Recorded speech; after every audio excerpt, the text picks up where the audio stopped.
Halo, assalamualaikum warahmatullahi wabarakatuh. Apa kabar teman-teman semuanya? Ketemu lagi dengan saya, Kang Opik, Bandar Umroh dari Majalengka, yang akan menceritakan pengalaman-pengalaman hidup saya, ilmu-ilmu yang saya dapati dari perjalanan hidup saya yang berguna dan yang jelas tidak akan ditemukan di channel lain.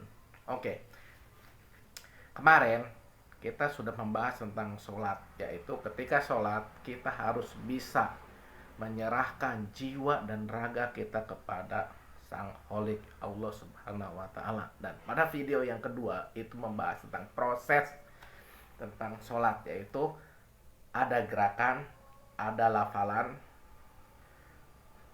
ada penghambaan, ada pengharapan, yang terakhir adalah permintaan. Nah, gerakan sebagaimana kita ketahui itu ada takbiratul ihram, ada ruku, sujud, i'tidal, duduk, tahiyat awal dan tahiyat akhir. Nah, sedangkan lafalan, nah, kita membahas tentang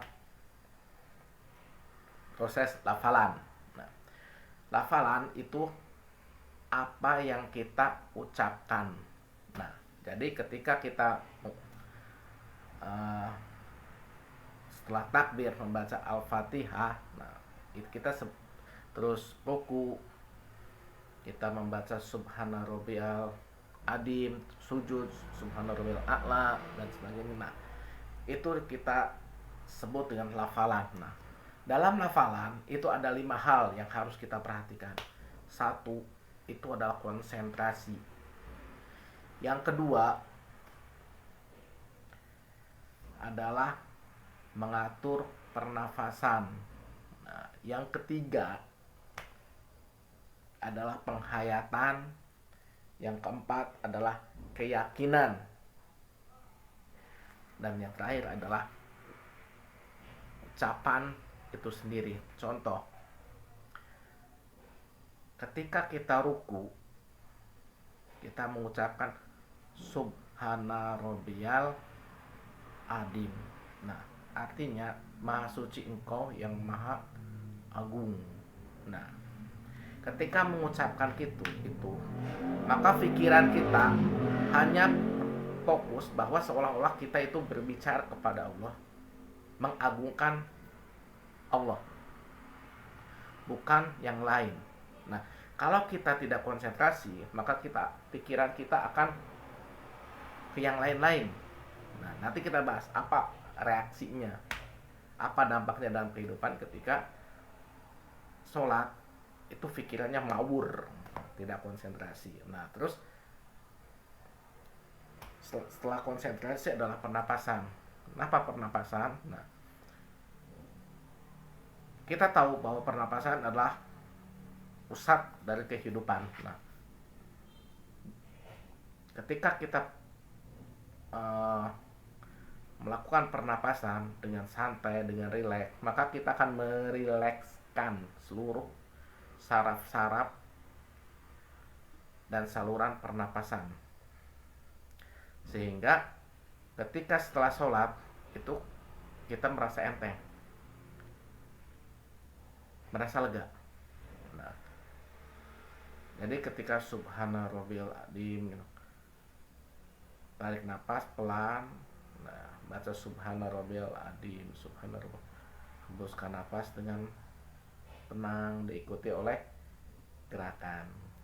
Nah, kemudian penghayatan dan keyakinan. Nah, penghayatan, jadi ketika kita mengucapkan apa yang kita lafalkan Subhana Rabbil Adim, nah, itu kita harus dihayati. Artinya kata-kata itu harus meresap dan harus terasa bergetar di nadi kita. Nah, di nadi kita. Dan keyakinan adalah bahwa kata-kata yang kita ucapkan tersebut